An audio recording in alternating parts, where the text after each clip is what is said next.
अस्सलामु अलैकुम वरहमतुल्लाहि वबरकातुहू। तकलीफ़ पर सब्र करना, खुशहाली में अल्लाह का शुक्र करना और तकदीर पर राज़ी रहना, ये कामिल ईमान की अलामत है।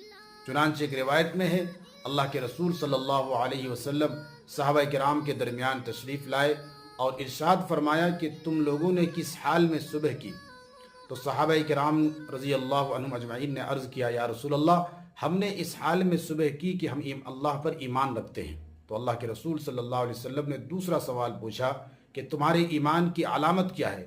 तो सहाबा किराम ने अर्ज़ किया, या रसूल अल्लाह सल्लल्लाहु अलैहि वसल्लम, हम तकलीफ़ पर सब्र करते हैं, खुशहाली में शुक्र करते हैं और तकदीर पर राज़ी रहते हैं। तो अल्लाह के रसूल सल्लल्लाहु अलैहि वसल्लम ने फरमाया, रब्बे काबा की कसम, तुम मोमिन हो।